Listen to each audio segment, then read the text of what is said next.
주는 나의 힘이요 주는 나의 힘이요 주는 나의 힘이요 영원히 주를 의지하리 주는 나의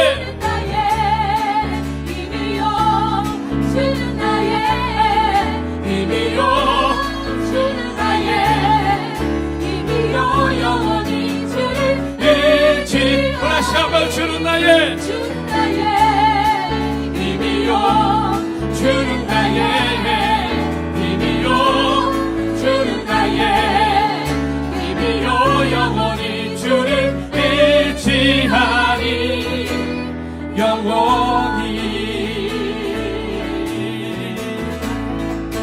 영원히 주님밖에 없습니다. 할렐루야. 아멘. 지금은 엘리야 때처럼 주 말씀이 선포되고 또 주의 종 모세의 때와 같이 언약이 성취되네. 비록 전쟁과 비극과 비방 환난 날이 다가와도 우리는 광야에 외치는 소리 주의 길을 예비하라 주니 무릎 타시고 나 밟을 때에 다시 오시네 외치세 은혜의 해니 시온에서 구원이 우리 다시 한번 지금은 엘리야 때처럼 주의 말씀이 선포되고 말씀이 선포되고 또 주의 종 모세 때와 같이 주의 종 모세의 때와 언약이 성취되네 언약이 성취되네. 비록 전쟁과 비극과 비방 환난 날이 다가와도 우리는 광야에 외치는 소리 주의 길을 예비하라 몰아주니 구름 타시고 나 밟을 때에 신오시네 외치세 은혜의 해니 시온에서 구원이 에스겔의 환상처럼 마른 뼈가 살아나며 또 주의 종 다윗의 때와 같이 예배가 외고 우리 다시 한번 에스겔의 환상처럼 에스겔의 환상처럼 마른 뼈가 살아나고 또 주의 종 다윗의 때와 같이 예배가 회복되네 추수할 때가 이르러 들판은 이어졌네 우리는 추수하리고 되어 주의 주의 선포하리 몰아주니 구름 타시고 나 밟을 때에 다시 오시네 외치세 은혜의 해니 시온에서 구원이 몰아주니 구름 타시고 나 밟을 때에 다시 오시네 외치세 은혜의 해니 시온에서 구원 우리 다시 한번 몰아주니 구름 타시고 나 밟을 때에 외치세 은혜의 해니 시온에서 구원의 힘만에 몰아주니 구름 타시고 나 밟을 때에 다시 오시네 모두 외치세 은혜의 해니 시온에서 구원의 올라같이 일어서서 다시 한번 고백합니다. 몰아주니 구름 타시고 나 밟을 때에 다시 오시네 모두 외치세 은혜의 해니 시온에서 구원의 우리 다시 한번 고백합시다. 몰아주니 주님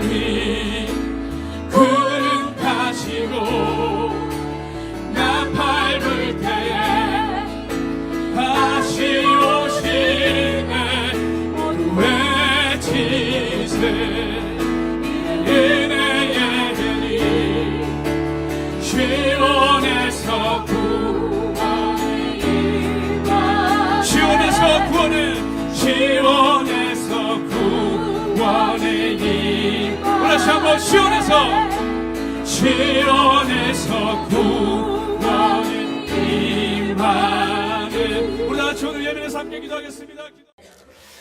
저와 여러분들이 이 세상에 태어나죠. 그리고 살다가 이제 때가 되면 죽습니다. 태어나는가 싶더니 때가 되면 죽어요. 처음에 시작이 출생으로 시작을 하는데 때가 되면 죽음이 우리에게 기다리고 있습니다. 저희 교회에 성도님이 한 분 계시는데 전도를 하신 집사님에게 어느 날 다가와서 집사님, 나를 전도를 해줘서 너무 고맙습니다.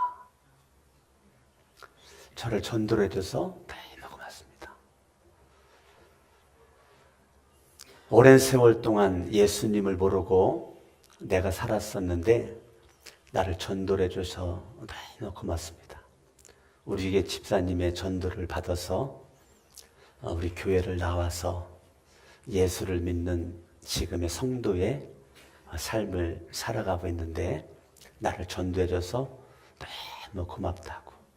내가 성천교회에 와서 예수님을 알게 돼서 너무너무 감사하더라고. 그러면서 눈에서 눈시울이 뜨거워지더라는 거예요. 제가 성전을 건축하고 얼마 되지 않았을 때에 우리 교회가 성전을 건축을 하는데 이왕이면 우리가 빚 없이 우리가 하나님 앞에 예배당을 졌으면 좋겠다. 그래서 제가 1인당 3천만 원씩 헌금을 100명이 하면 우리는 빚 없이 예배당을 건축할 수가 있겠고, 우리가 300만 원씩 1000명이면 빚 없이 건축할 수 있겠다라는 말을 제가 했죠. 그때 그 성도님이 그 말이 마음속에 이렇게 무거운 그 책임 의식으로 다가왔다고 그래요.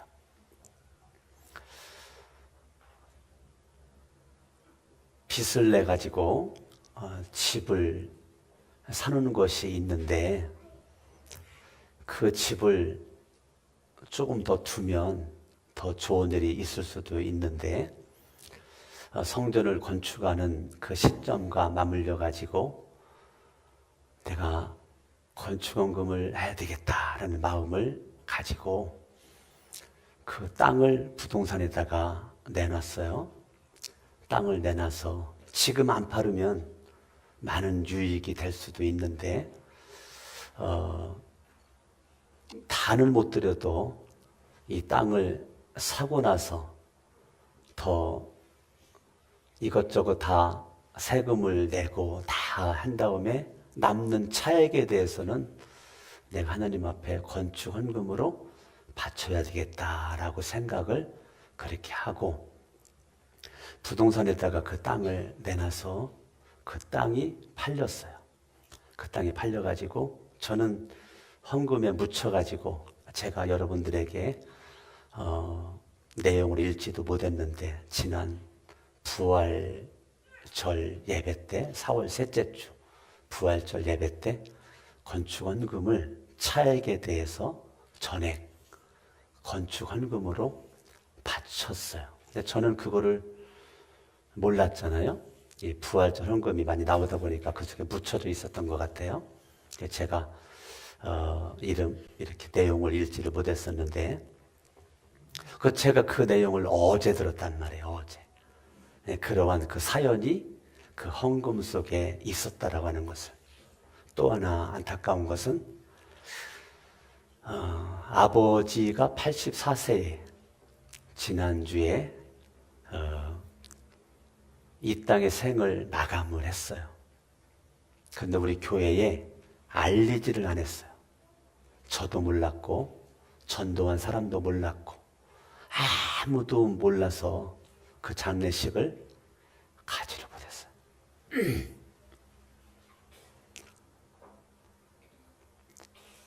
제가 어제 그 소식을 듣고 전화를 했는데 안 받으셨어요. 오늘 아침에 전화를 해서 통화를 했어요. 제 전화를 받자마자 펑펑 울더라고요.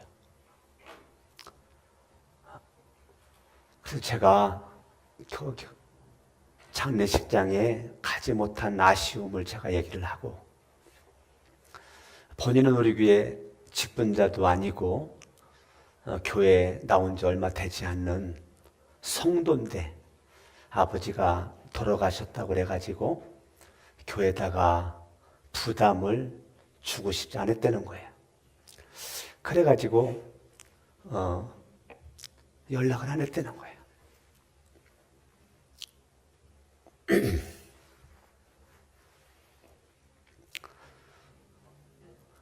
교회를 오래 나오면 우리 교회 교인이고, 교회 나온 지가 얼마 안 되면 우리 교인이 아닌가. 교회 나와서 집사, 권사, 장로, 목회자가 우리 교회 주인이고, 교회 나온 지 얼마 되지 않은 성도는 우리 교회에서 가족이 아닌가. 알게 모르게 그 성도들의 마음속에 우리가 가족애를 주지 못하는 것은 없었는가가 제 마음속에 회개가 되는 거죠. 교회 나온 지 얼마 되지 않았어도 분명한 우리 가족인데 그 슬픔을 당한 그것을 교회에 알리지 않아서 아무도 모르고 늦어서 이렇게 알게 되니까 너무 마음이 아픈데 제 전화를 받자마자 펑펑 울어요. 그래서 제가 전화상으로 오늘 아침에 기도를 이렇게 해주면서 같이 울었는데, 저와 여러분들이 이 땅에 태어나서 이제 죽잖아요. 근데 태어남과 죽음 사이에는 뭐가 있을까? 뭐가 있을까요? 태어남과 죽음 사이에는 뭐가 있을까요? 영어를 보니까 태어난 것을 B로 시작하고 죽는 것을 D로 시작하네요. 영어 알파벳을 보니까. 이 출생과 죽음 사이에는 뭐가 있을까요? 우리가 70년, 80년, 84세로 그 성도님 아버님이 이 땅의 생을 마감을 했는데, 출생과 죽음 사이에 뭐가 있을까요? 저와 여러분들이.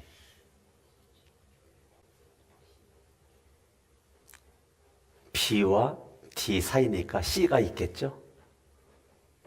C는 초이스, 선택이라고 해요. 태어나면서부터 죽기 전까지 저와 여러분들은 선택할 수 있는 기회가 우리에게 주어지고, 우리는 모든 삶 자체가 선택하지 않으면 살 수 없는 그러한 환경에서 우리가 살게 됩니다.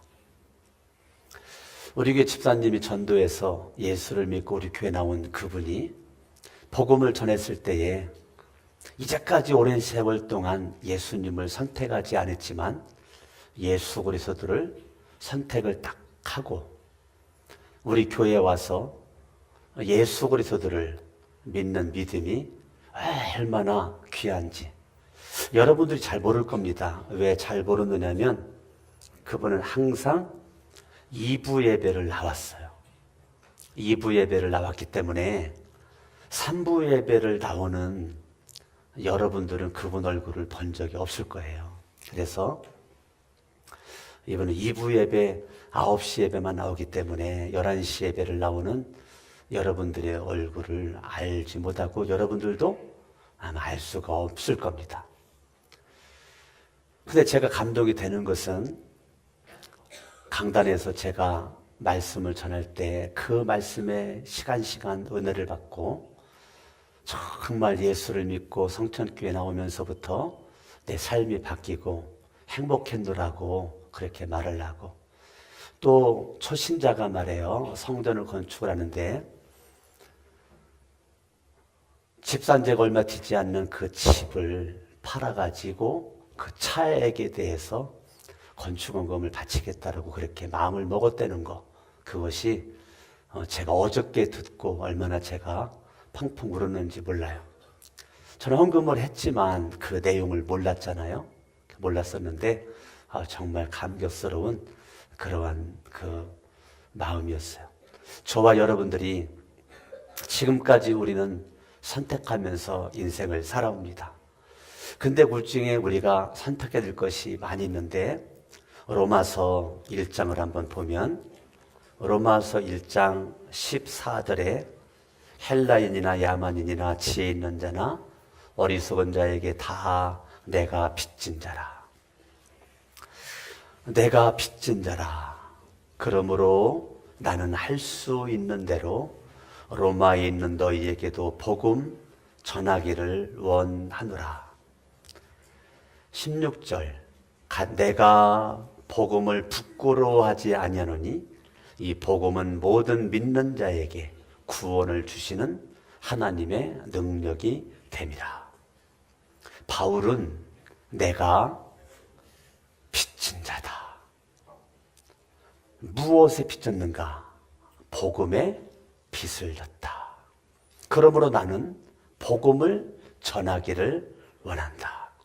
이 복음은 나를 죄로부터 구원했고, 이 복음은 나에게 새로운 길을 열어 주었고, 이 복음은 나에게 새로운 희망을 주었고, 이 복음으로 말미암아 어두웠던 내 인생이 밝아졌고, 이 복음으로 말미암아 내 인생이 목표가 분명해졌고, 분명한 목적을 가지고 내 인생을 살게 되었다라고 고백하는 이 사울이 바울딘은 중심에 예수 그리스도가 있었단 말이죠.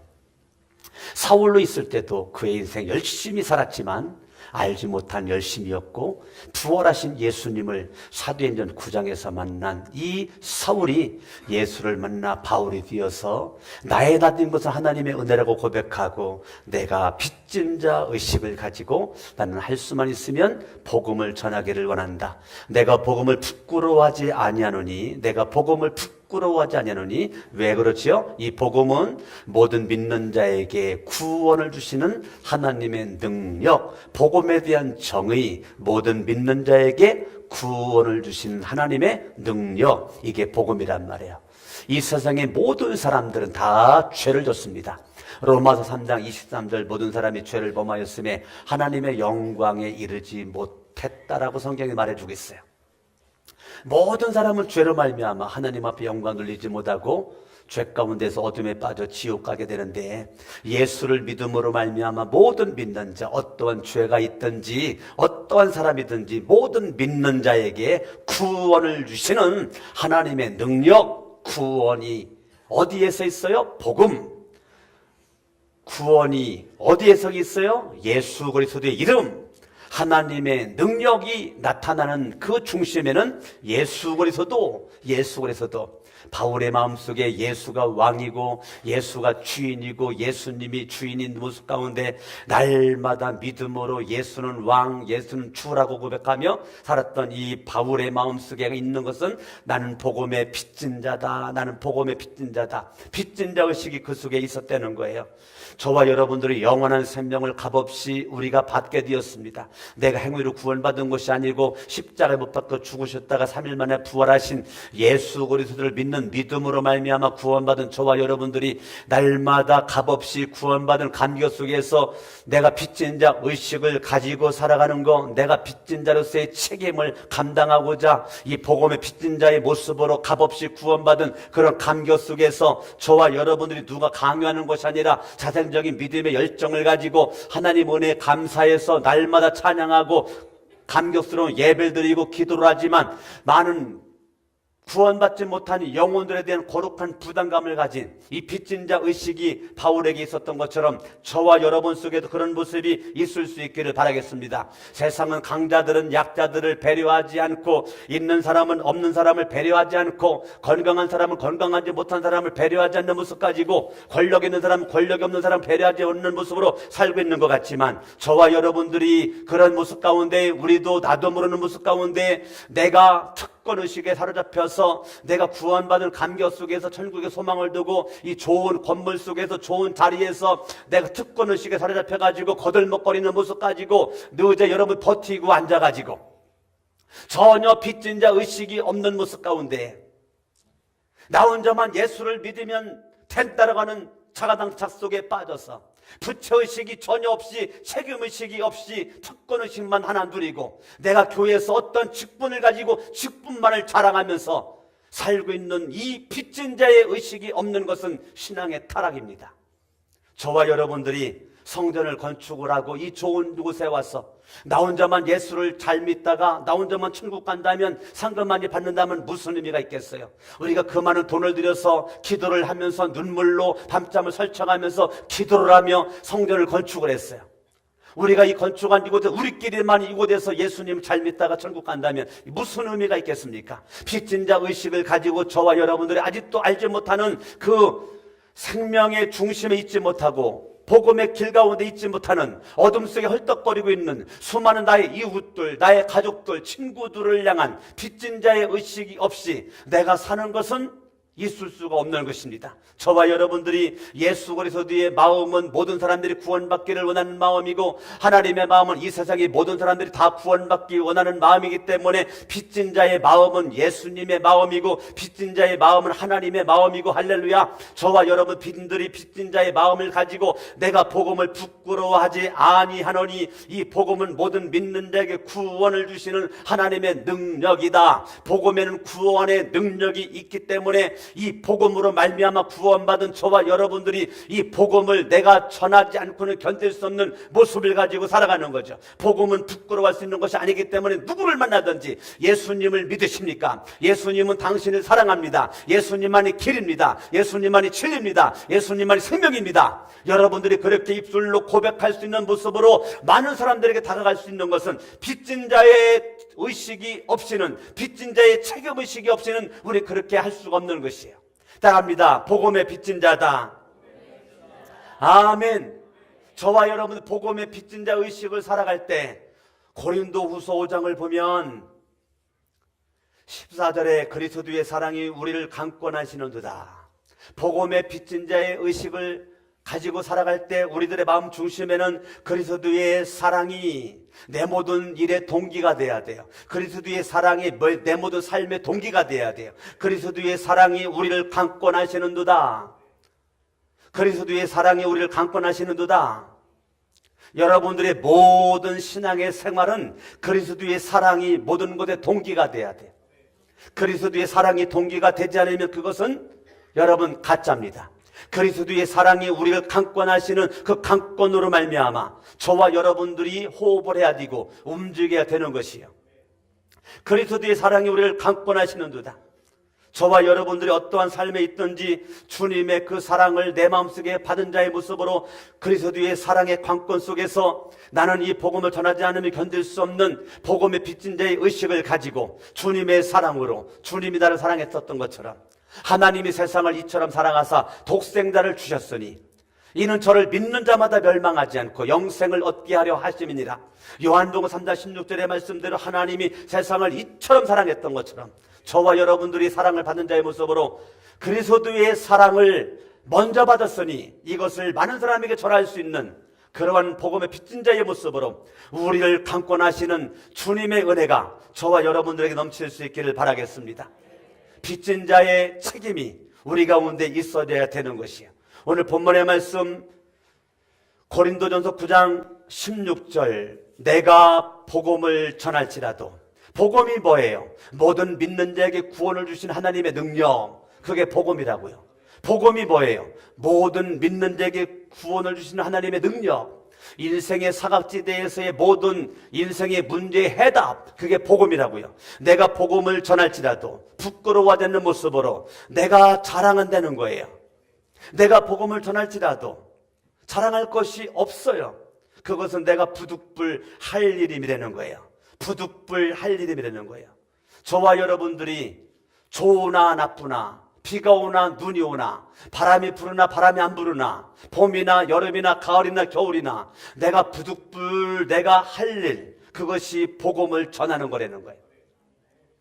여러분들이 나이가 어리든지 나이가 많든지, 환경이 좋든지 나쁘든지, 건강하든지 건강이 안 좋든지, 어떠한 환경이 있든지 내가 부득불 할 일, 내가 선택해야 될 거, 복음을 전하는 거예요.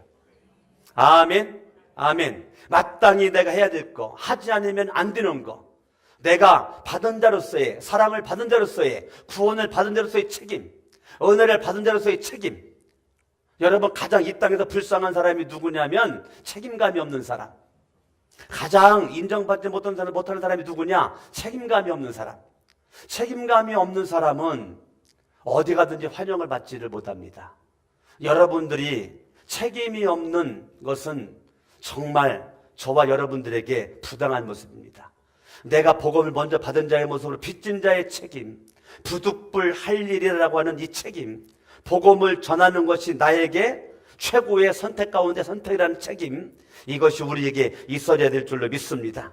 아멘. 나는 복음을 전하지 않으면 견딜 수 없는 마음, 나는 복음을 전하지 않으면 견딜 수 없는 마음, 이 거룩한 복음에 대한 부담감이 내 속에서 넘쳐나는 거, 영혼을 가슴에 품고 울 수 있는 거, 눈물로 기도할 수 있는 마음, 내 밤을 새워 기도할 수 있는 마음, 영혼을 가슴에 품고 저와 여러분들이 날마다 믿음으로 우리가 달려가는 거, 이것이 저와 여러분들에게 있어야 될 줄로 믿습니다.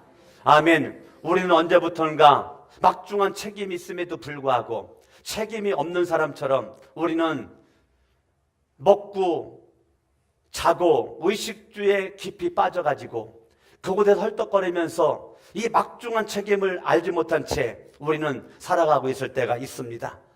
죄인인 나를 주님이 구원해 주시고 하나님의 생명을 우리에게 허락해 주시고 나를 선택해서 천국의 소망을 두고 살아갈 수 있는 주인공으로 만들어 주심에 날마다 마음속에 찬양이 있고 감사가 있고 내 마음속에 기쁨이 있습니다. 천하보다 더 귀한 한 영혼을 사랑하시는 주님께서 나와 같은 초라하고 연약한 사람을 주님이 사랑해 주심에 너무너무 감사드리고, 내가 이 땅에 복음을 전할지라도 자랑할 것이 없는 것은 내가 부득불 할 일임이고 이것은 내가 마땅히 해야 할 일이다. 복음에 대한 빚진 자의 모습으로 복음에 대한 막중한 책임을 저와 여러분들 감당할 수 있는 부득불 할 일이 무엇인가, 이것은 복음을 전하려는 것은 여러분들이 깨달을 수 있기를 예수 이름으로 축원합니다. 누군가가 대한민국에 복음을 전해주어서 우리가 예수님을 믿게 되었고, 우리 민족의 많은 사람들이 또한 복음을 들고 전 세계로 가가지고 복음을 전하고 있고, 어저께도 인도에 우리 김상민 선교사님이 이메일을 보내주신 것을 제가 읽고 그 컴퓨터 앞에서 그 이메일을 바라보고 제가 어젯밤에 기도를 했습니다. 하나님 아버지, 벌써 인도의 간제가 지금 9개월이 됐는데 하나님 아버지, 지금까지 이제 1차 언어 연수가 끝나게 되었고 또 2차 언어 연수가 들어가게 되는데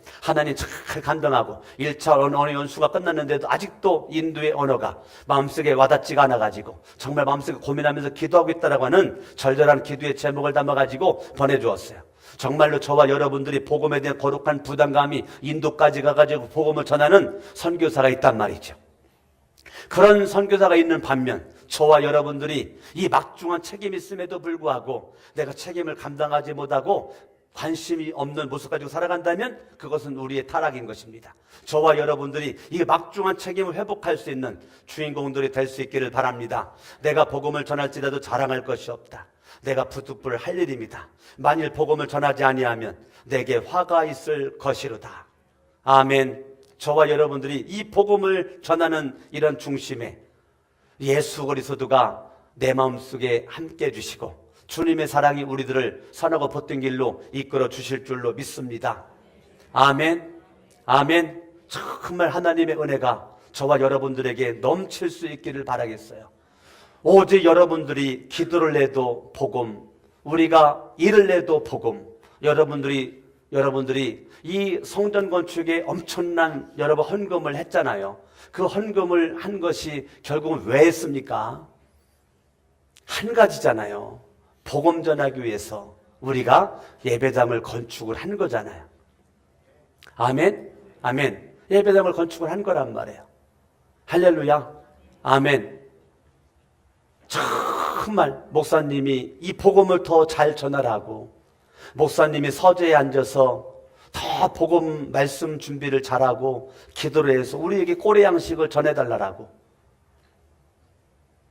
여러분, 우리 교회 연세 많으신 어떤 분이 지난주에 저한테 목양실 물품 문금 1천만 원을 가지고 왔어요. 여러분, 지금 제 사택으로 이거를 가지고 와서 제가 눈물로 기도를 해주는데, 목사님, 저는 이제 이렇게 건축하는 거 이렇게 봤으니 이제 죽을 때도 됐고 죽어도 여한이 없지만, 목사님, 목양실에서 열심히 말씀 연구하고 그래서 목사님, 제가 사랑하는 마음 가지고 이렇게 목양실 물품 구입금 1천만 원을 가지고 왔습니다 하는 모습 가지고 있을 때, 더 내가 기도해야 되겠구나, 더 내가 성경을 연구해야 되겠구나, 더 내가 복음을 잘 전할 수 있도록 준비를 해야 되겠구나. 참 이렇게 하나님 성전 건축하는 것을 보고 난 이제 죽어도 영원히 없다라고 그렇게 고백하는 그러한 그 모습 가운데 얼마나 목사로서 마음이 그냥 먹먹했는지 눈물이 앞을 가렸단 말이에요. 여러분, 이게 작은 돈이 아니잖아요. 왜 그래요? 여러분들이 엄청난 그 예물 하나님 앞에 그렇게 믿음으로 바치고 하는 모든 것들이 왜 그런가? 복음으로 말미암아, 복음 때문에, 복음을 전하기 위해서 그렇게 하는 거란 말이죠. 아멘? 아멘.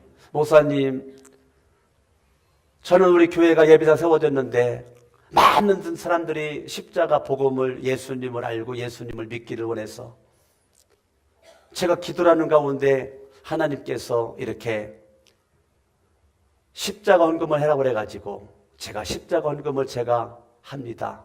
여기 보이는 이 뒤에는 이 십자가도, 밖에 보이는 십자가도 그래가지고 1,100만 원을 가지고 와서 십자가 헌금. 하나님 정말 너무너무 감사하잖아요.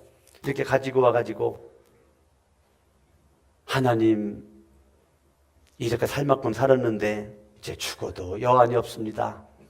내가 마지막 성전 건축에 3년 걸고 기도를 하고, 내가 3년 걸고 이렇게 예물을 바치고, 그동안도 수천만 원 예물을 바쳤지만 마지막으로 1,100만 원 또 내 외벽 십자가 헌금을 바칠 수 있으니 너무 감사드리고, 바칠 수 있어 감사합니다.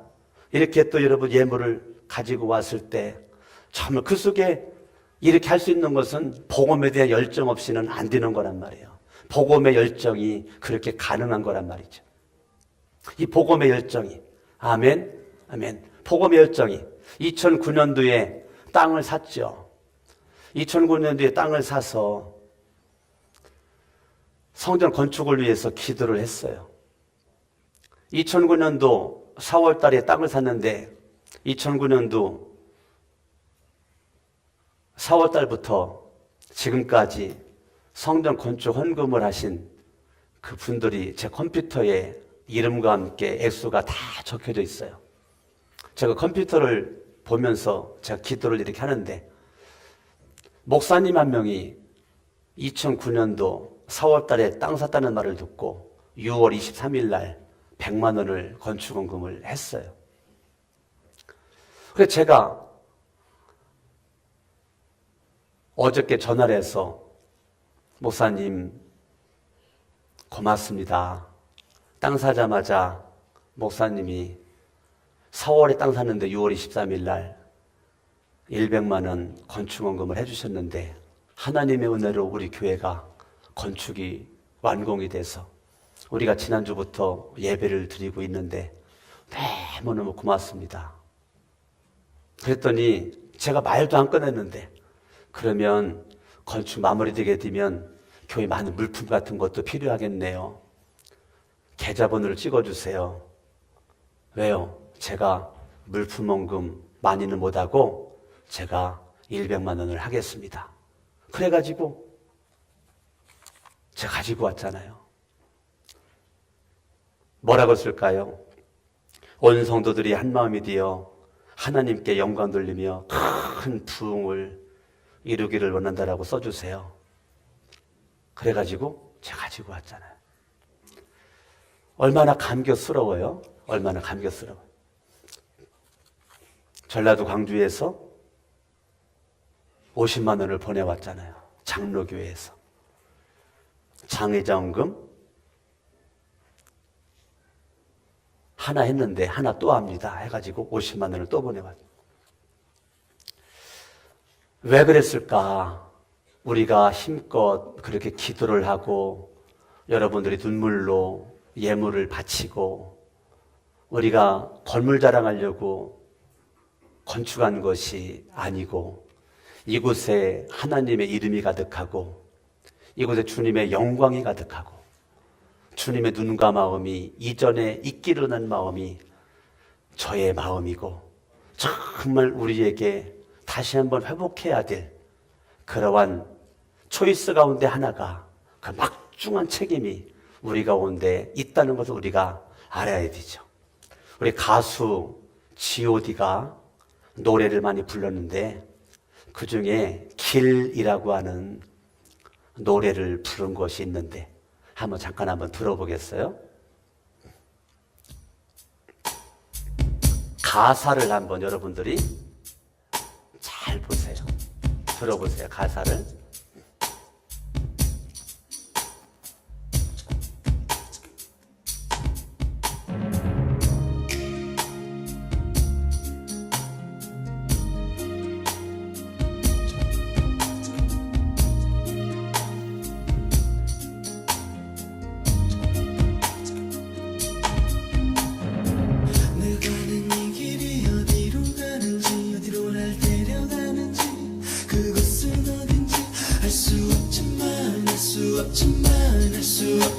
오늘도 난 걸어가고 있네.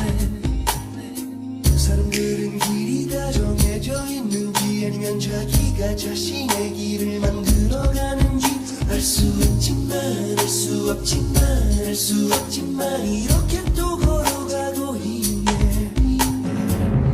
나는 왜 이 길에 서 있나? 이게 정말 나의 길인가? 이 길 끝에서 내 꿈을 이뤄질까? 무엇이 내게 정말 기쁨을 주는지 돈인지 명예인지 아니면 내가 사랑한 사람들인지 알고 싶지만 알고 싶지만 알고 싶지만 아직도 답을 내릴 수 없네. 자신 있게 나의 길이라고 말하고 예, 싶고 여기까지만 듣겠어요. 내가 가는 이 길이 어디로 가는지, 어디로 날 데려가는지, 그곳은 어딘지 알 수 없지만, 알 수 없지만, 알 수 없지만, 오늘도 난 걸어가고 있네. 사람들은 길이 다 정해져 있는지 아니면 자기가 자신의 길을 만들어가는지 알 수 없지만, 알 수 없지만, 알 수 없지만, 이렇게 또 걸어가고 있네. 여러분, G.O.D가 부른 길의 내용이 뭐예요? 길을 안 되는 거예요? 모른다는 거예요? 모른다는 거예요. G.O.D가 부른 그 길의 핵심은 나는 걸어가고 있지만 열심히 살아가고 있지만 내가 가는 이 길이 어떤 길인지 나는 알지 못하고 간다는 거예요. 답을 알지 못하고 막연한 모습 가운데서 달려가고 있다는 거예요. 그런데 여러분, G.O.D가 영어로 G.O.D잖아요. 근데 답은 G.O.D예요.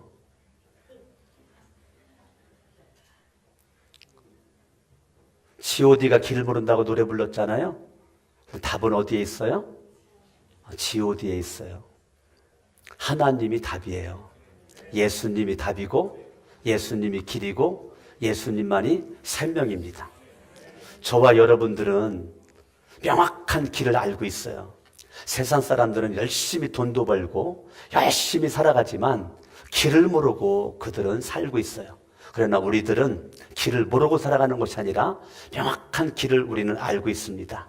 저와 여러분들이 예수가 길이고 예수가 생명이고 예수가 능력이고 예수가 구원임을 알고 있어요. 알고 있는 것만으로 가만히 있으면 안 되기 때문에 우리는 막중한 책임감을 저와 여러분들이 가지고 살아가는 것입니다.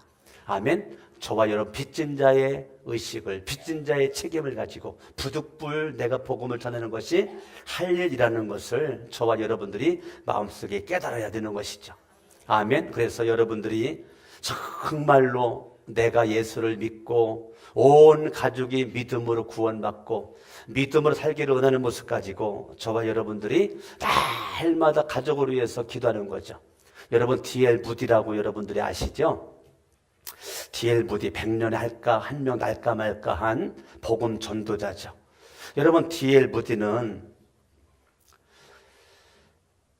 1841년 5월달 41살의 나이로 D.L. 무디의 아버지가 아내 베시 여사와 9남매를 남겨두고 죽어요. 41살 그 젊은 나이에 무디 아버지가 이 세상을 떠나갑니다. 그때 무디 아내 베시 여사가 9남매를 믿음으로 키우는데 그 9남매를 키울 때 절대적으로 신앙으로 키웠다는 거예요. 아침 6시만 되면 9남매를 다 깨워가지고 세수시켜서 아침 6시 새벽 예배를 가정에서 9남매와 함께 드리면서 하루를 시작을 했다는 거예요. 그렇게 믿음으로 9남매를 믿음으로 키운 베시 여사의 그런 눈물의 기도로 말미암아 그 9남매 가운데서 이 D.L. 무디가 정말 하나님 앞에 멋지게 쓰임받는 모습이 되었죠. 가정이 넉넉하지가 못했기 때문에 D.L. 무디는 배움이 그렇게 좋지 못했어요. 나이 18살 때 그는 학교에서 공부를 해야 되는데 수선공으로 열심히 구두를 닦고 있는 그러한 구두 수선공이었어요. 구두 수선공으로 열심히 일을 하고 있었던 이 D.L. 무디에게 어느 날 주님이 찾아왔어요. 성령님의 강력한 임재 속에서 성령 체험을 강력하게 한 이 D.L. 무디가 성령님의 인도와 역사 속에서 하나님께서 기지개를 펴기 시작하더니 18살에 성령의 능력과 기름 부음을 받은 이 D.L. 무디를 통해서 하나님께서 100년 하면 한번 날까 말까한 위대한 복음 전도자로 하나님이 쓰셨다는 거예요. 어느 날 D.L. 무디의 어머니 베시 여사가 이 세상을 떠나 저 천국을 갑니다. 장례식에서 D.L. 무디는 어머니가 보았던 성경책을, 그 낡고 낡은 어머니의 성경책을 높이 들고, 이 성경책은 어머니께서 저희들 어린 시절에 읽어주었던 성경책입니다. 어머님은 이 성경책으로 저희들에게 하나님 말씀을 알려주셨고 기도를 알려주셨고 오늘날 제가 있도록 만드신 이 성경책, 어머니의 신앙이 오늘 제가 되겠습니다. 그 유능한 복음전도자 D.L. 무디는 어머니의 마지막 장례식 앞에서 다른 말 하지 않고 어머니가 읽었던 성경책, 낡고 다른 그 성경책을 들고 이 성경책이 오늘날 저를 만들었습니다 라고 간증을 했다는 거예요.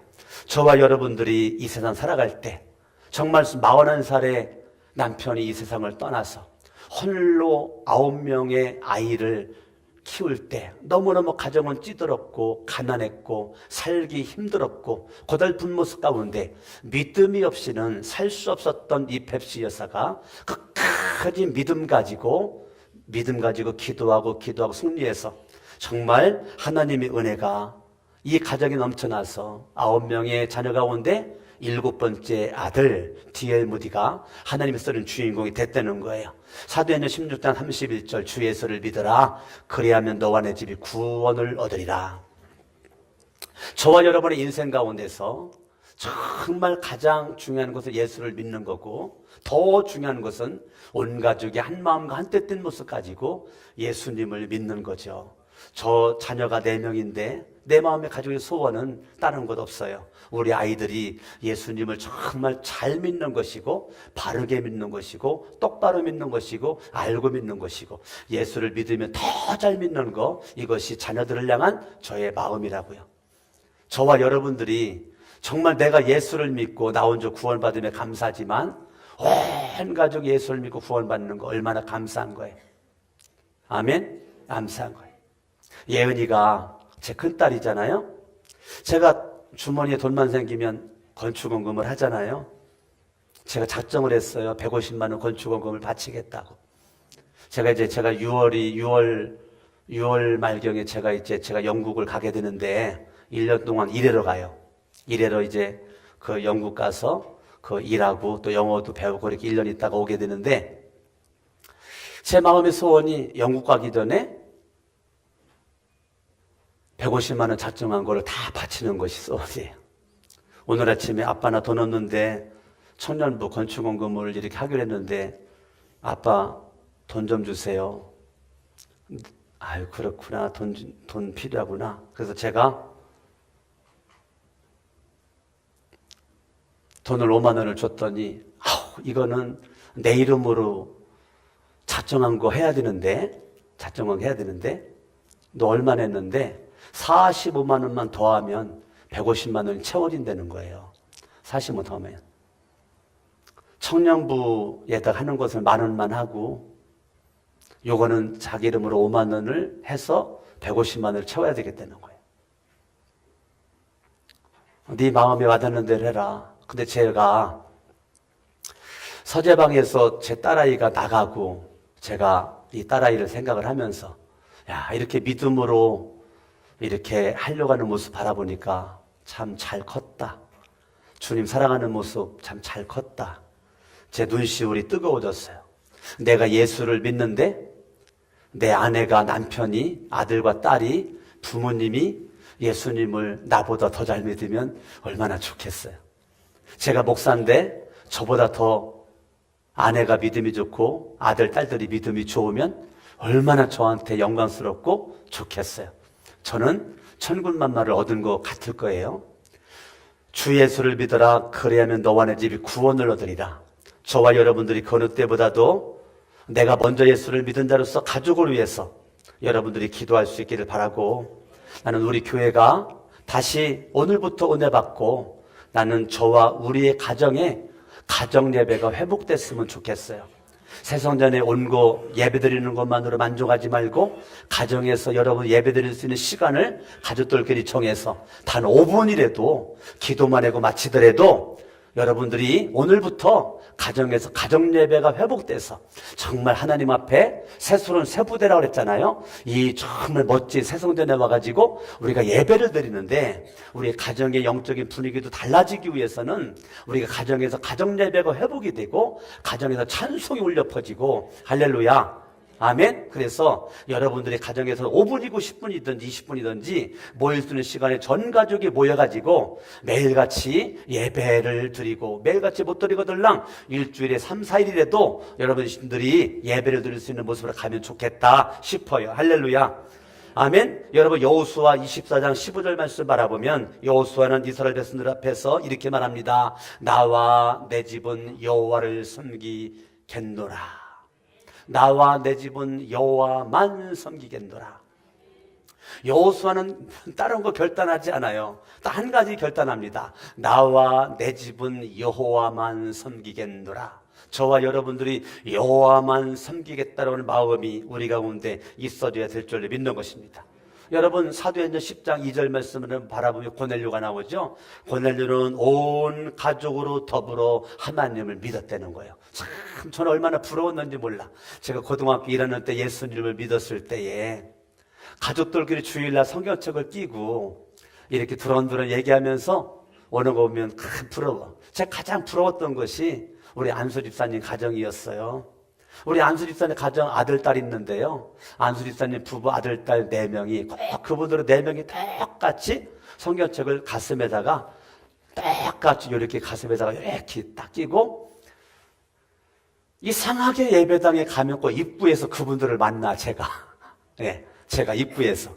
근데 그분을 만나면 인사를 하면 그 4명이 얼마나 활짝 웃으면서 인사를 하는지를 몰라요.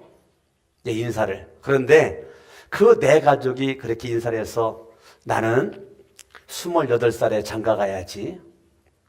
그리고 결혼하면 애를 낳아가지고 교회 올 때 저분들처럼 성경책을 다 끼고 오야지. 근데 그렇게 기도를 했는데 알기는 목사가 돼가지고 교회에서 살잖아요. 얼마나 감사해. 제가 고등학교 1학년 때 예수를 믿고 그렇게 부러워가지고 그렇게 제가 기도했는데 말이에요. 목사가 돼가지고 아예 교회에서 살고 있고 복음을 전하는 그 목사가 됐으니 얼마나 감사합니까? 고넬료의 가정, 제가 성경을 바라볼 때 참 부러웠었던 가정이거든요. 온 가족으로 더불어 하나님을 믿으며 백성들 구제에 힘쓰고 하나님께 기도했었던 이 디엘 모디의 이 가정과 또 고넬료의 이 가정과 또 우리의 성천교회 온 가족들이 똑같은 비슷한 그러한 모습이 된다면 얼마나 좋겠어요. 저와 여러분들이 바울은 복음을 전할 때 죽음을 각오했지만 우리는 죽음을 각오하지 않아도 복음을 전할 수 있는 자리에 있게 된 줄로 믿습니다. 아멘. 저와 여러분들이 어떠한 가운데 있든지 복음 전할 수 있는 자리에서 하나님 앞에 영광 돌릴 수 있기를 예수의 이름으로 축원합니다. 우리가 개인적으로 맡은 바 자리에서 우리가 사명을 다 감당을 하는데 그 중에 하나가 복음을 전하는 사명을 감당을 하는 거죠. 복음에 부끄러움 없는 삶을 살아가는 거죠. 내가 복음을 부끄러워하지 않는다. 내가 복음에 부끄러워하지 않는 삶. 내가 복음을 받은 자의 모습으로서 복음을 누리는 삶. 내가 좋은 옷을 입어도 자랑하고 싶고 좋은 시계를 차도 자랑하고 싶고 저와 여러분들이 넥타이를 매도 자랑하고 싶은 것이 우리들의 모습이죠. 예? 저와 여러분들이 자랑하고 싶잖아요. 제가 머리를 깎았더니 많은 사람들이 와, 머리 깎기 전보다 머리 깎으니까 너무너무 잘생겨 보인다는 거야. 아니, 원래 잘생긴 사람한테 잘생겨 보인대요. 근데 지난주에 머리가 길었었는데 그때보다 머리를 깎으니까 더 멋져 보인다는 거예요. 여러분들 그렇게 누구를 바라볼 때 말이에요. 옷을 입었으면 옷이 이쁘네요. 잘 어울리네요. 넥타이가 잘 어울리네요. 머리 깎으니까 어울리네요. 이것이 상대방을 상당히 기분 좋게 한단 말이에요. 근데 상대방을 살리는 것이 있는데 그게 복음이란 말이에요. 상대방을 기분 좋게 하는 것을 떠나서 더 높이 상대방의 영혼을 살릴 수 있는 것이 복음, 모든 믿는 자에게 구원을 주시는 하나님의 능력, 이 복음을 저와 여러분들이 누구를 만나든지 사람을 만나면 우리는 맨 먼저 무엇을 칭찬할 것인가를 생각하잖아요. 뭐를 칭찬할 것인가, 그래야 인간관계가 훌륭해지잖아요. 인간관계를 잘하는 사람은요, 사람을 만날 때 아낌없는 칭찬을 합니다. 아낌없는 칭찬을 해요. 칭찬거리가 없어도 그걸 만들어가지고 칭찬하는 사람은 굉장히 사회생활이 아주 밝은 사람이고 굉장히 앞서가는 사람이고 이 사람은 직장을 가든지 사업을 하든지 어느 곳에 가든지 인정받는 사람이란 말이에요. 여러분, 관계가 미래입니다. 따라합니다. 관계가 미래다. 관계성이 미래입니다. 관계가 열려야 미래가 열리는 거예요. 관계가 닫히면 미래는 열리지 않습니다. 여러분들이 어느 곳에 있든지 미래가 밝으려면 관계를 잘해야 되는데 관계의 넘버원이 긍정 언어입니다. 긍정 언어. 여러분들이 긍정 언어, 칭찬 언어입니다. 칭찬 언어. 어떠한 사람을 누구를 만나든지 먼저 좋은 거를 먼저 말하는 것이 중요한 겁니다. 사람에게 말할 때에 먼저 나쁜 거를 말하고 좋은 거 말하면 그것은 성공하지 못합니다. 먼저 좋은 거를 말하고 나중에 책망을 하는 것입니다. 그때 그 책망이 먹혀 들어가는 거예요. 언어의 기술이라고 그래요. 언어의 기술. 저와 여러분들이 이 세상의 언어도 먼저 칭찬을 해주고 책망을 해야 책망이 받아들여진다는 거예요. 여러분들이 예수를 믿고 영생 얻은 자의 모습으로 복음의 능력, 예수 그리스도를 전하는 막중한 책임감을 가지고 우리가 믿음 가지고 나갈 때 내 개인이 쓰임받아야 우리 교회가 쓰임받게 되는 거예요. 나 개인이 맡은 바 사명의 자리에서 쓰임받는 자리에 있을 때 우리 교회가 하나님 앞에 쓰임받게 될 줄로 믿습니다. 할렐루야. 복음에 부끄럽지 않는 삶 맡은 자들에게 구할 것은 충성이다. 고린도후서 4장 2절의 말씀대로 저와 여러분들이 마지막 때 우리 충성밖에 없는 것이에요. 할렐루야. 이 충성스러운 주인공 될 수 있기를 바랍니다. 시간이 갈수록 충성스러운 주인공, 나이가 먹어갈수록 충성스러운 주인공, 검은 머리가 흰 머리가 바뀌어도 충성스러운 주인공. 여러분들이 성도로 있을 때 집사가 되면 더 충성하고, 집사가 있다 권사가 되면 더 충성하고, 장로가 되면 더 충성하고, 전도사가 되면 충성하고, 목사가 되면 더 충성하고, 하나님 앞에 더 충성할 수 있는 주인공이 이 책임감을 갖고 있어야 열정적인 주인공이 되게 될 줄로 믿는 것입니다. 아멘. 마태, 마가, 누가, 요한복음, 사도행전, 이 여러분 복음서와 사도행전을 바라보면 이 마태복음의 이 마지막 주님의 지상 대명령, 사복음서의 결론, 사도행전 결론을 우리가 한번 바라볼 필요가 있어요. 이 마태복음의 결론이 뭐냐? 마가복음의 결론, 누가복음의 결론, 요한복음 결론, 사도행전의 결론이 뭐냐? 결론. 무엇을 말하다가 마지막으로 우리에게 부탁하는 것이 뭘까? 여러분, 마태복음의 결론은 마태복음 28장이죠. 마태복음 28장을 바라보면 그렇게 말합니다. 너희는 가서 모든 족속으로 제자를 삼으라. 그리고 아버지와 아들과 성령 이름으로 침례를 주고 내가 너에게 분부한 모든 것을 가르쳐 지키게 하라. 그러면 내가 세상 끝날까지 내가 너희와 함께 하리라. 아멘. 마태복음의 마지막은 가서 복음을 전하여 제자를 삼으라는 거죠. 그러면 마가복음의 마지막은 뭐냐? 만민에게 복음을 선포하라. 요한복음의 마지막은 뭐냐? 내가 너희를 전도의 목적으로 세상에 보낸다. 누가복음의 마지막은 뭐냐? 누가복음, 죄 사함을 받게 하는 회개가 모든 족속에게 전파되어야 하리라. 아멘. 사도행전의 마지막은 뭐냐? 우리가 가까운 곳에서 시작하여 먼 땅까지 증인의 삶을 살아라. 아멘. 오직 성령이 너에게 임하면 예루살렘과 온 유대와 사마리아와 땅끝까지 이르러 내 증인되라. 사도행전 1장 8장에 말했던 것처럼 사도행전 마지막은 가까운 데부터 시작한 이 복음의 전함이 먼 땅끝까지 너희들은 증인의 삶을 살아라. 이것이 마태, 마가, 누가, 요한 이 사도행전의 결론이란 말이에요. 지금 2017년도 지금 이 시대의 우리의 결론은 저와 여러분들이 이 복음을 전할 수 있는 주인공으로 이 막중한 책임을 감당할 수 있는 사명의 자리에서 웃도 서 있기를 바랍니다. 여러분 있는 그 자리가 사명의 자리임을 깨닫고 직장에 가든지 사명의 자리, 사업에 있든지 사명의 자리, 내가 어느 곳에 있든지 사명의 자리, 이 사명의 자리에서 하나님 앞에 부끄러운 모습 가지고 살아갈 수 있는 주인공 될 수 있기를 바라는 겁니다.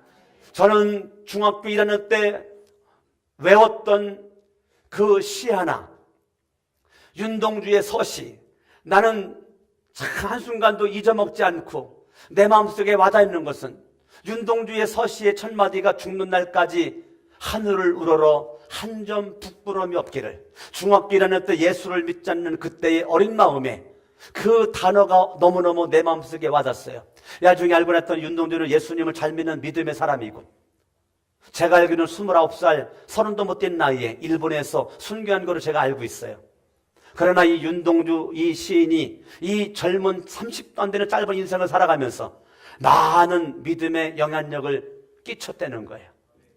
그런데 하늘을 우러러 죽는 날까지 한 점 부끄러움이 없기를. 저와 여러분들이 하늘을 우러러 복음을 부끄러워하지 않는 모습으로 하나님 앞에 부끄러움 없는 직분 사명 감당해서 하나님 앞에 멋지고 존귀하게 쓰임받을 수 있기를 예수님의 이름으로 축원합니다. 다 같이 한번 기도합니다. 이 시간 양손을 번쩍 들고 믿음을 한번 주의 세 번을 합심을 한번 기도할 때 하나님 이 손 붙잡아 주시고 마지막 복음의 삶을 살기를 원합니다. 복음을 부끄러워하지 않기를 원합니다. 사명에 살다가 사명에 죽기를 원합니다. 하나님 아버지, 이 사명에 살다가 사명에 죽는 모습으로 하나님 앞에 멋지고 존귀하게 살아갈 수 있기를 원합니다. 하나님 아버지, 그 막중한 책임, 복음 전도의 사명 감당할 수 있는 주인공 될 수 있도록 합심을 다 같이 한번 기도합니다. 주여, 주여, 주여.